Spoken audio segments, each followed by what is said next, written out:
کوئی شخص نبوت کا دعویٰ کرے اس کو ماننے والا تو کافر ہوگا۔ حضور علیہ الصلوۃ والسلام سے پہلے جن انبیاء جو اللہ رب العزت کے سچے نبی تھے، اگر ان سچے انبیاء علیہ السلام میں سے کوئی اللہ کا نبی آ جائے تو اس کا آنا ختم نبوت کے منافی نہیں ہوگا۔ ختم نبوت کے منافی وہ ہوگا جس کے آنے سے انبیاء علیہ السلام کی تعداد کے اندر اضافہ ہو۔ حضور علیہ السلام سے پہلے جو نبی ہیں وہ تو اللہ رب العزت کے انبیاء علیہ السلام کی اس تعداد کے اندر پہلے سے شامل ہیں۔ اے کاش کہ مرزا مسرور احمد وہ اس بات کو پر غور کرتا کہ معراج کی رات تمام انبیاء علیہ السلام موجود تھے۔ ان تمام انبیاء کی موجودگی کے باوجود خاتم النبیین محمد عربی صلی اللہ علیہ وسلم ہی تھے۔ ان انبیاء کی موجودگی کے باعث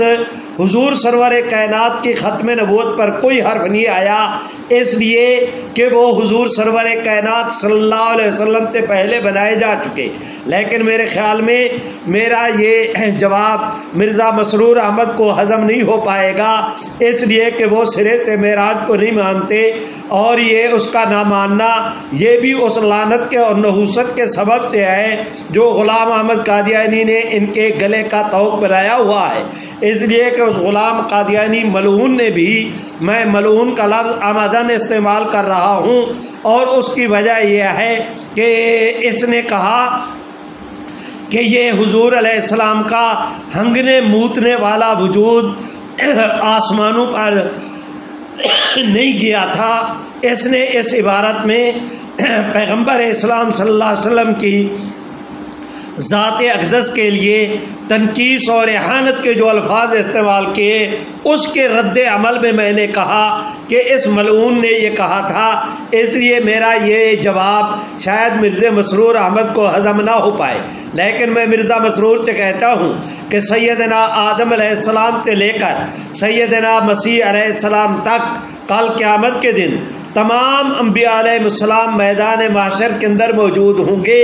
1,24,000 انبیاء کی موجودگی کے باوجود وہاں پھر بھی خاتم النبیین محمد عربی صلی اللہ علیہ وسلم کی ذات اقدس ہی ہوگی، اس لیے کہ وہ انبیاء وہ اللہ کے نبی ہیں جو حضور علیہ الصلوۃ والسلام سے پہلے نبی بنائے جا چکے، اور میں حضور کے بعد ان میں کوئی ایک ایسا نبی نہیں جو حضور سرور کائنات صلی اللہ علیہ وسلم کے بعد بنا ہو اور آپ کی ختم نبوت پر حرف آیا ہو۔ آپ کی ختم نبوت کے منافی تب ہوتا کہ وہ حضور سرور کائنات کے بعد کی کوئی نبی بنتا، جیسے کہ مرزا غلام احمد قادیانی نے نبی ہونے کا دعویٰ کیا۔ تو اب میں درخواست کرتا ہوں کہ صدیوں پہلے یہی بات حضرت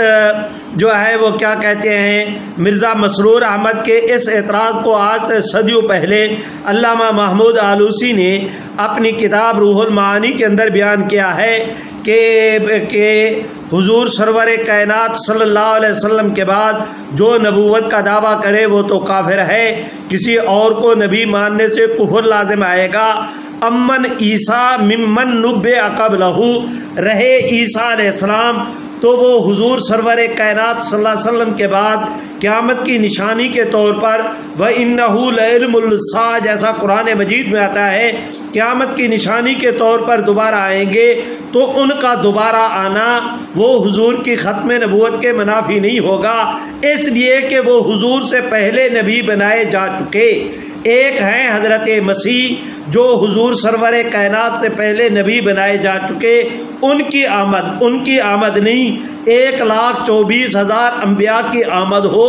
اور وہ سارے موجود ہوں، پھر بھی حضور خاتم النبیین ہوں گے، جیسا کہ میدان محشر میں سارے موجود ہوں گے، سارے وہاں پر تشریف لائیں گے، سارے موجود ہوں گے، پھر بھی خاتم النبیین حضور ہوں گے۔ رہا مرزا غلام احمد تو یہ ان انبیاء کی فہرست میں نہیں، اسے حضور اس نے جھوٹی نبوت کا دعویٰ